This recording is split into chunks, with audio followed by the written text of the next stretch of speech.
30대의 매입 비중이 증가되면서 아파트 가격 상승도 상승 전환된 상황이죠. 30대는 40대를 제치고 주택시장 영향력이 높아진 연령층이고 또 시장 동향에 민감하게 반응하는 2월달은 1월달보다 더 높게 다시 상승으로 이어질 가능성이 매우 클 거라고 이 2024년도 부동산 시장의 판도는 무주택 30대의 비중으로 판도가 다시 뒤바뀌어질 거다. 네, 안녕하세요. 반갑습니다. 이경민의 부동산 하이킥의 이경민입니다. 자, 2024년 1월 9일 날 제작됐던 강의 영상 가운데 2024년도의 부동산 시장 판도는 무주택 30대의 매매 비중이 증가되면서 상승으로 이어져 나갈 거다. 이렇게 말씀드린 바 있습니다.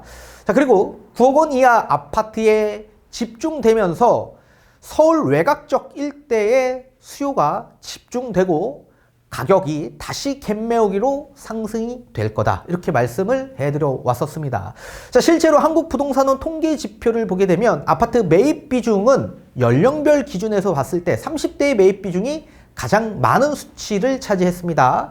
자, 그리고 실거래 가격 지수를 보게 되더라도 전국 평균 2014년 1월 달에서 상승 전환된 상황이고 지금 6대 광역시를 제외한 지방 지역 일대와 서울, 경기, 인천의 수도권 지역 일대가 전반적으로 상승 전환된 상황입니다. 지금 아파트 거래 비중을 보더라도 2024년 12월 달 대비 1월 달 기준에서 보게 되면 대폭 증가된 상황이죠. 이렇게 30대의 매입 비중이 증가되면서 아파트 가격 상승도 상승 전환된 상황이죠. 자, 왜 이런 현상이 나왔는지 다시 예전 강의 영상을 복기해 보면서 알아보는 시간을 가져보도록 하겠습니다.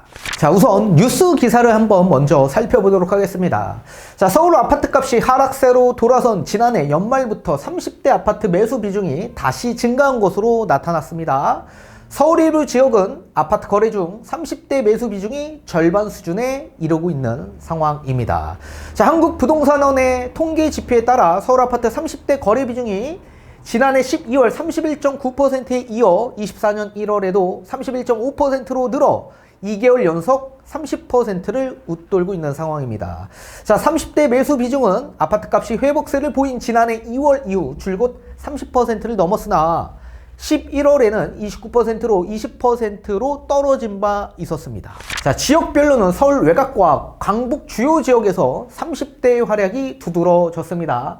관악구의 경우 아파트 전체 매수 거래에서 30대가 차지하는 비중이 1월에는 42.9%를 기록했습니다. 자, 지난해 11월과 12월에는 각각 25.8%, 25.5%인 것을 감안하면 한 달 새에 17%포인트 가량 치솟게 지금 올라간 수치로 기록이 되었습니다. 자, 노원구도 지난해 11월에 25.1%로 하락했으나 12월 33.8%로 상승한 데 이어 올 1월에는 37.4%로 오르막길을 걷고 있는 상황입니다. 자, 그뿐만 아니라 성동구에서도 마찬가지 약 12월에 76건이 거래돼서 30대 매수 비중이 절반이 넘는 51.3%에 다다랐습니다. 자, 그리고 마포구도 마찬가지 열채 중 세 채는 30대가 매수한 비중입니다. 자, 이렇게 한국부동산원 통계 기준으로 30대의 서울 아파트 매수 비중은 집값이 반등한 지난해 2월부터 30%를 웃돌며 고공행진을 이어갔습니다. 이후 시장이 침체된 10월부터 하락하며 12월 이후 다시 상승으로 돌아선 상황입니다. 자, 지난해 연말은 부동산 시장 침체 골이 가장 깊었던 시기였습니다. KB국민은행 주택가격 전망지수도 지난해 말이 최악으로 집계가 되었었습니다. 한국부동산원 실거래가 역시 지난해 12월이 최저점으로 나타났고 1월 달에는 상승 전환된 상황입니다.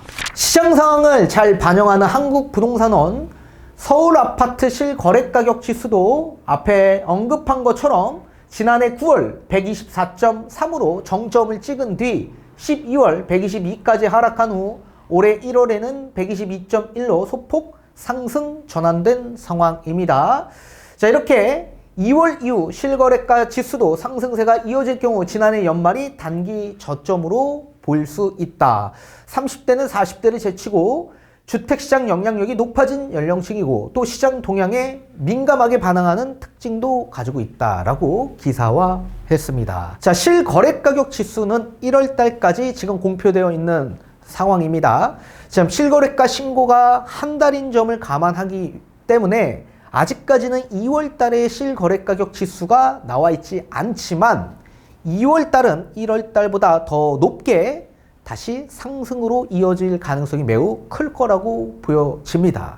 자, 그러면 왜 제가 그렇게 지금 전망한 강의 영상에서 30대 매수 비중이 증가돼서 집값이 다시 상승으로 전환될 수밖에 없는지 그 이유에 대해서 한번 설명한 강의 영상을 한번 보도록 하겠습니다. 지금 보시는 이 영상은 2024년 1월 9일 날 제가 말씀드렸던 강의 영상입니다. 2024년 집값은 이분들이 책임진다 라고 하면서 이렇게 여러 가지 신생아 특례대출, 혼인, 출산, 증여에 대한 아파트 매매 30대 비중이 급격하게 증가가 되기 때문에 거래가 증가되고 또 그 비중이 서울 외곽적 일대, 강북권 지역 일대로 집중할 수밖에 없을 거다. 그래서 9억 원 이하 아파트가 거래되면서 또 9억 원 초과 아파트까지도 거래되는 선순환이 진행될 거다. 이렇게 말씀드린 바 있습니다. 자, 다시 한번 영상을 복귀해 보도록 하겠습니다. 30대 기준에서 보면 미혼인 분들도 있을 수 있고요. 또는 결혼하신 분들도 있을 수 있는 나이대입니다. 대부분 이 나이대에서는 직장이 있어서 정착하는 단계에 위치하고 있다고 보셔야 됩니다. 뭐 20대부터 직장 다니고 계신 분들도 있을 수 있겠지만 대부분 20대 직장 다니셔서 돈 벌었던 것들 다 20대에 다 사용했을 겁니다. 20대에 돈 벌었던 건 다 나가는 돈들이죠. 그래서 30대까지 유지하시는 분들이 많지가 않더라. 그래서 직장 정착하는 단계로서 자금적인 한계가 있을 수밖에 없죠. 뭐 남자분들은 대학교 다니고 졸업하고 군대 갔다 오고 뭐 하고 하면 30대가 되어 있습니다. 그래서 이제 30대부터 본격적으로 취직하고 취업하고 그리고 이제 자금을 모으는 시기이다라고 보셔야 됩니다. 자, 그런 반면에 40대 비중에서 봤을 때 40대는 이미 결혼을 하신 분들의 비중이 훨씬 더 많은 나이대죠. 이때는 자녀를 양육하는 단계입니다. 이미 출산하신 분들 굉장히 많은 나이대죠. 자, 30대부터 직장에 다니면서 안정적인 직장을 유지하고 계신 분들이 많기 때문에 자금적인 부분에 있어서 자금 운용의 활용이 계속 높은 나이대다라고 보셔야 됩니다. 자, 그래서 40대는 본인이 벌어놨던 자금으로 주택 구입을 할 수가 있겠지만 30대 기준에서는 직장도 지금 정착하는 단계고 자금도 한계가 있어서 뭐 서울 아파트 매입하는 데 있어서 자금 운용에 딱 한계에 부딪혀서 매매조차 하지 못하는 분들도 많이 있을 수밖에 없는 나이대입니다. 근데 저는 30대의 비중이 2024년에 더 증가될 거다 이렇게 말씀을 해드렸었습니다. 자, 왜 그런지 하나하나 알아보도록 하겠습니다. 우선 30대 기준에서 살펴보면 미혼인 분들이 있을 수 있죠. 근데 대부분의 30대 미혼인 분들 비중을 보게 되면 30대 초중반 정도 요 나이대가 미혼인 분들이 꽤 많이 많습니다. 그런 반면에 결혼을 한 기혼 입장에서 봤을 땐 그 비중이 30대 중후반이 당연히 많을 수밖에 없겠죠. 그래서 결혼을 했거나 결혼을 앞두고 있는 분들, 그래서 또 이성을 만날 때도 당연히 결혼을 염두하고 만나시는 분들이 많은 나이대다. 자, 그러면 이분들 입장에선 어떻게 자금을 운영할 수밖에 없을까요? 증여밖에 없습니다. 증여. 자, 이 증여에 있어서도 우리 증여재산공제라고 있습니다. 자, 증여재산공제는 직계 존비속 대부분 부모님 또는 조부모님한테 증여를 받는 경우가 많죠. 공제가 5천만 원까지 됩니다. 그래서 5천만 원 내에 부모님한테 물려받았다. 현금을. 그러면 5천만 원까지는 공제가 돼서 증여세 납부가 없습니다. 자, 그러면 요 5천만 원 받은 걸로 서울 아파트를 어떻게 삽니까? 서울의 주택을 어떻게 삽니까? 사실상 불가능하죠. 그런데 올해부터 2024년 1월 1일부터 시행하는 혼인증여 재산공제가 시행이 되고 있습니다. 혼인증여 재산공제라는 건 뭐냐면 혼인 전후로 해서 2년 안에 증여를 받는 경우 공제를 해주겠다라는 얘기인데 그러면 혼인 전후로 2년이니까 총 4년이죠. 그래서 4년 안에 혼인신고를 하게 될 경우 증여받고 혼인신고를 하게 될 경우 최대 한도 1억까지 증여 공제를 받을 수 있게 됩니다. 그러면 토탈 올해 증여는 1억 5천을 받을 수 있게 되냐. 서울주택 1억 5천에 어떻게 매입하냐. 당연히 또 여기에 추가적인 지렛대를 이용할 수밖에 없을 겁니다. 자, 그 지렛대는 플러스 디딤돌 대출 또는 특례 보금자리 대출이 있습니다. 자, 우선 디딤돌 대출 같은 경우에 주택 가격 5억 원 이하 주택으로서 연소득이 최대 한도 8,500만 원 이하인데 지금 미혼이니까 생애 최초자 같은 경우에는 7천만 원 이하라고 한다면 디딤돌 대출을 받을 수가 있습니다. 그래서 주택 가격 5억 원 이하의 대출 한도는 최대 3억입니다. 그러면 당연히 5억 주택을 취득하게 된다고 한다면 이 부모님한테 증여 1억 5천 받아가지고 5억 이하짜리 서울에 또는 뭐 수도권 지역 일대 또는 지방 지역 일대 뭐 취득할 수 있겠죠. 그렇게 디딤돌 대출을 2에서 3%의 초저리금리로 받고 또 대출받아서 내 집 마련이 가능하게 됩니다. LTV가 생애 최초 LTV 80%에 DSR 제외되고 DTI 60%가 적용되기 때문에 사실상 대출받고 내 집 마련이 가능하게 되는 거죠. 또 특례보금자리론 대출은 올해 24년 1월 29일 날 종료가 되는데 얼마 전에 윤석열 정부의 경제정책 방향에서 나온 원문을 보게 되면 이 특례보금자리 대출이 종료가 되지만 앞으로 실수요자들의 내 집 마련을 위해 이 특례보금자리론 대출 정책 모기지 상품을 확대해주겠다, 연장해주겠다 이렇게 얘기를 했거든요. 그래서 지속적으로 나올 가능성이 매우 클 거다라고 보여집니다. 자, 주택 가액은 6억 원 이하 주택에 해당이 되고 연소득은 1억 원 이하입니다. 그래서 연소득이 많다라고 하더라도 특례보금자리론 대출을 받을 수 있고 대출 한도는 5억입니다. 5억. 다만 이제 금리가 4%의 금리로 책정이 되겠지만 체증식 방식으로 가기 때문에 월 납부 금액은 적어진다라고 보셔야 됩니다. 그래서 충분히 1억 5천 증여받아서 6억 원 이하 주택을 취득할 수 있게 되죠. 한도가 5억까지 나오니까. LTV 똑같이 80%에 DTI 60%로 적용이 되기 때문에 이렇게 해서 내 집 마련이 가능하게 된다. 또한 기혼인 분들 입장에서도 봤을 때 이분들도 증여를 받을 수 있겠죠.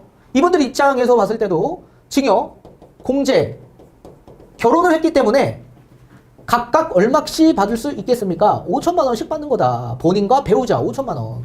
그러면 총 1억이죠. 총 1억. 여기에 또 추가적으로 혼인공제도 있었지만 또는 출산공제가 있습니다. 증여 출산 재산공제가 있습니다. 자, 출산 같은 경우에는 출산일로부터 2년 이내 증여를 받게 될 경우 얼마까지 공제를 해주냐? 최대 한도 1억까지 공제가 됩니다. 1억까지.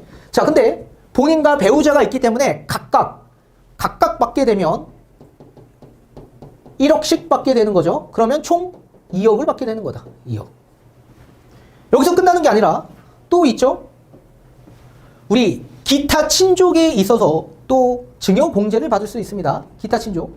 이 기타 친족이라고 한다면 뭐 친인척도 가능하겠지만 며느리와 사위한테 주는 요 자금도 공제가 됩니다. 기타 친족 공제로 얼마씩 받을 수 있냐? 각각 1,000만 원씩 받을 수 있다. 그러면 총 2천만 원 받는 거죠. 2천만 원. 자, 그러면 총 토탈 얼마 받을 수 있는 겁니까? 3억 2천 받는 겁니다. 3억 2천 증여를. 그러면 이거 3억 2천 증여받아서 지렛대 대출, 어떤 대출이 있습니까? 신생아 특례 대출이 있지 않습니까? 이 신생아 특례 대출을 받을 수 있는데 부부 합산 연소득 1억 3천만 원 이하까지 충분히 가능하고요. 또 주택 가격은 9억 원 이하 주택에 있어서 대출 한도 5억 원까지 받을 수 있고 또 대출 금리도 1에서 3%의 초저리 금리로 받을 수 있게 되고 LTV 80%에 또 DTI 60%가 적용이 돼서 DSR에 제외가 되죠. 그러면 여기서도 충분히 최대 한도 5억까지 나오고 또 증여 3억 2천 받아서 9억 원 이하 주택을 취득할 수 있게 되는 겁니다. 그래서 본인 돈 한 푼도 없어도 부모님에게 증여를 받는다면 각각 충분히 지렛대 삼아서 내 집 마련이 가능하게 되는 거죠. 따라서 30대에 있어서도 지금 직장에 정착하는 단계로서 자금 운영이 안 되시는 분들이 있다고 하더라도 이런 증여 공제를 통해서 충분히 내 집 마련이 가능하게 되는 겁니다. 따라서 올해 아마 30대의 비중이 좀 더 증가될 가능성이 매우 높은 시기이다라고 저는 생각합니다. 자, 지금 앞에서 영상을 보신 거와 같이 이렇게 40대의 비중도 증가되고 있지만 30대의 비중이 훨씬 더 많이 증가될 수밖에 없는 요인들 이렇게 제가 말씀을 해드린 바 있습니다. 앞으로도 이 2024년도 부동산 시장의 판도는 무주택 30대의 비중으로 판도가 다시 뒤바뀌어질 거다 이렇게 말씀을 해드리고 싶습니다.